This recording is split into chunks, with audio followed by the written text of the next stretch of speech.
네, 안녕하세요. 오늘은 현금 흐름표 이론 문제를 준비해 봤는데, 만약에 제가 풀어보라 했잖아요. 풀었을 때 음, 자료를 보니까 현금 흐름표는 쉽게 잘 푼다. 근데 실전이나 문제 풀 때는 투자 활동이나 재무 활동을 좀 틀리는 경우가 있다라고 하면은, 자료를 뽑아내는 자료 해석에 조금 실수가 있는 부분이라서 그 부분에 신경을 쓰시고 문제를 푸시면 다음번에 맞출 수 있을 겁니다.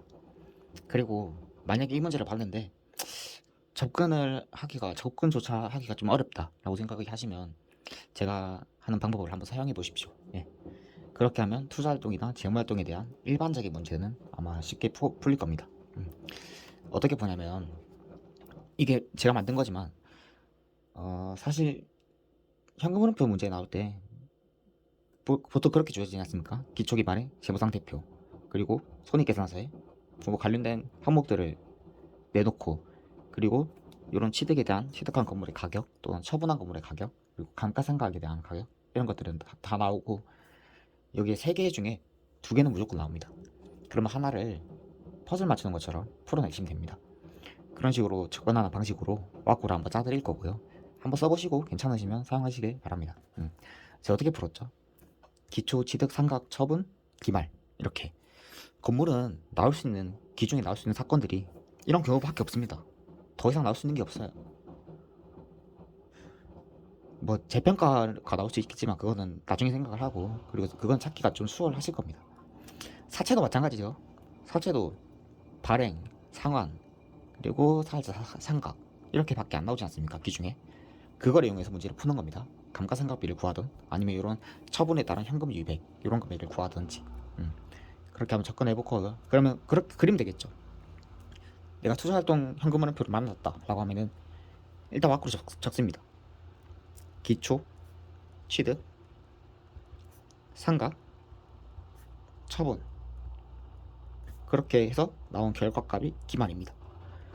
그러면 자료에서 주어지는 금액이 뭐 어디를 물어볼지는 모르겠지만, 보통 기초랑 기말에 건물과 감가상각비, 감가상각 누계액은 찾을 수 있을 겁니다. 그럼 그 자료에 찾아 넣고 문제에서 어떤 걸 물어보고 있는지를 파악하는 겁니다. 감가상각비를 물음표로 준다던가, 아니면 처분에 대한 거를 물음표를 준다던가, 이런 식으로 문제가 나오게 될 텐데, 그런 경우에 잘 생각해 봅시다. 취득에 대해서 건물을 취득했다라고 하면 분개를 해봅시다. 돈이 나가겠죠. 취득했는데 돈 들어오는 경우는 없을 겁니다. 돈이 나가겠죠. 들어오는 게 건물이죠.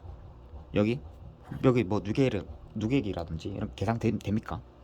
안 되잖아요. 취득은 감가상각 누계액이 나올 수 없습니다. 상각은 마찬가지로 건물이 나올 수 없습니다. 그렇기 때문에, 자, 상각 금액이 주어졌어요. 감가상각비는 이 문제처럼 25만 원이다 라고 하면은 이렇게 합계액이 이 금액이 돼야 되는 거. 건물이 만약에 처분이 나왔어요. 그럼 여기가 채워지겠죠. 처분한 금액이 장부 금액이 얼마고 누계액이 얼마고 이런 식으로 나올 거 아닙니까? 그럼 그걸 채워 넣으시고 상각이 물음표를 여기를 가지고 구하는 겁니다. 자, 취득이 없다 했죠. 처분은 주어졌을 거고. 그럼 이거 구하는 거는 초등학생도 할 겁니다. 예. 사채도 마찬가지로 발행, 상각, 상환 이런 식으로 적어놓고, 기초, 기말, 그리고 사채 같은 경우에 사채 할인 발행 자금 또는 할증 발행 자금이 되겠죠.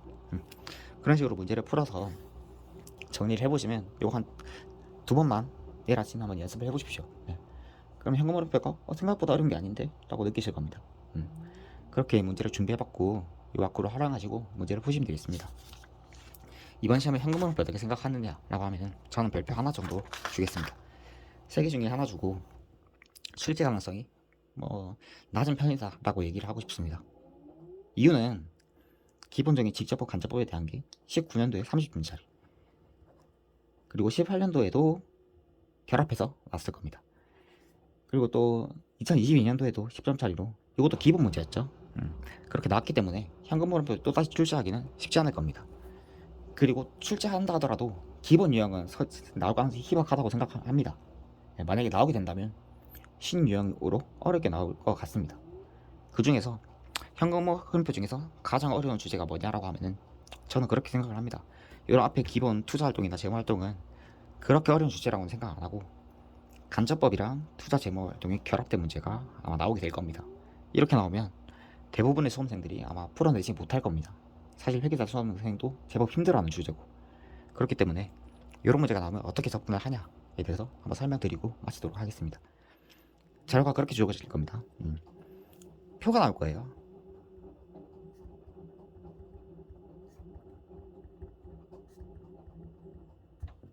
영업 창출대 현금 흐름 또는 영업 활동에 대한 현금 흐름, 그리고 투자, 재무인 경우에 위에 간접법 표를 주고 어떤 영향들이 일어날까, 거기에 대해서 세 가지 경우에 대해 답을 해보라, 이렇게 문제가 나올 겁니다. 이 문제를 접해보지 못한 분들은 아마 진짜 어렵게 느껴지실 겁니다. 예. 나오면 당황하지 마세요. 일단 간접법이랑 똑같고, 간접법 구조가 그렇지 않습니까? 당기순이익에서 영업활동과 관련하는 손익들, 감가상각비라든지 유정자산 처분손익이라든지 아니면 사채, 상환손익이라든지 그런 부분들을 제외하고, 그러면 영업활동에 대한 손익이 나오죠. 그 다음에 영업활동 관련 자산부채를 가감하는 방식으로, 이게 분계로 차대를 확인하는 방법입니다. 그러면 영업활동 현금 흐름이 나오고, 거기서 투자 재무활동에 대한 현금 순유입액, 순유출액 이런 것들을 정리를 하면 현금 증가액이 나오죠. 최종적으로 그런 구조를 가지고 이런 문제를 풀 때 어떻게 푸냐라고 하면은, 자, 첫 번째 생각해 주면 되죠. 영업활동 대 영업 창출 현금 흐름을 물어보고 있다면 영업활동과 관련된 손익은 반대로 조정을 해줘야겠죠. 그 손익을 없애는 작업이 필요하니까 그 작업을, 손익에 대한 작업을 먼저 해주고, 그 다음에 영업활동과 관련된 자산부채가 뭐가 있는지 생각해주면서 거기에 대한 자산부채에 대한 조정을 해줘야겠죠. 그렇게 해주시고, 별개로 이제 투자랑 재무활동에 대한 순현금 흐름은 앞에 방식이나 그런 방식으로 문제를 풀어내시면 되겠습니다. 만약에 푸시면 당하지 마십시오. 이 간접법도 분계랑 똑같습니다. 그러니까 분계 연습이 잘 돼 있고 이러면 간접법도 이해하기 편한 게, 자, 영업활동과 관련 손익을 제하면 영업활동 손익이라 했죠. 그 금액이 손실 10만원이 났다고 칩시다. 손실 10만원이죠. 차대는 항상 맞아야 됩니다. 재무 회계할 때는. 자, 그러면 영업활동과 관련된 자사부채를 차대에 정리를 하겠죠. 그 작업이 제가 왁구로 푸셨다면은 n 플러스 n 마이너스 영창현, 영승현 이런 얘기가 나올 겁니다. 그 왁구는 저는 별로 안 좋아해서 현금 흐름표는. 그런 자산이 감소했다라고 하면 여기 적는 거, 자산이 증가했다라고 하면 여기 적는 거, 그 부채가 감소했다 여기 이런 식으로 부채 감소했다, 부채가 증가했다 이런 식으로 적어서 마지막으로 최종적으로 차대가 맞아야 되니까 거기에 대한 나머지가 현금이겠구나 라고 추정하는 방식이기 때문에, 그거를 생각해 보시면서 여기에 대한 문제가 났을 때 당황하지 마시고, 첫 번째 손익 발라내고, 여기는 영업활동과 관련 없는 손익이죠. 그리고 여기는 영업활동과 관련된 손익이죠. 그래서 난해하는 겁니다. 네. 그렇기 때문에 요 정도의 문제 연습하고 나머지 직접법이나 간접법 이런 거를 물어볼 것 같지는 않아요. 또 그래서 현금 흐름표 이런 식으로 정리하시고, 중요한 주제는 아니라고 생각합니다. 다만 출제자가 귀찮아요. 시험 문제를 내기가 싫어요. 빨리 끝내고 싶어요. 그러면 이런 문제가 나올 수 있다고 생각합니다. 네. 저 같은 일개 수험생, 세무사, 조사 이런 문제 만드는데 10분도 안 걸려요. 그렇기 때문에 귀찮다, 내기 싫다라고 하면 이렇게 나올 수 있겠지만 그렇게 나올 것 같지는 않고, 어렵게 내게 되면 이런 식으로 물어보겠죠. 현금 흐름표가 문제를 구성하기가 쉽습니다. 숫자만 바꾸고, 숫자 바꾸는 것도 간단하게 작업이 복잡한 작업 필요한 게 아니라서, 그래서 현금 흐름표는 혹시 만약을 대비해서 보수적으로 가져가시되, 어려운 주제는 푸는 방식만 알고 가시면 되겠습니다. 너무 부담 갖지 마시고요. 이제 남은 기간 한 2달 조금 넘게 남았는데 다들 힘내시고 화이팅 하시길 바랍니다. 이상입니다.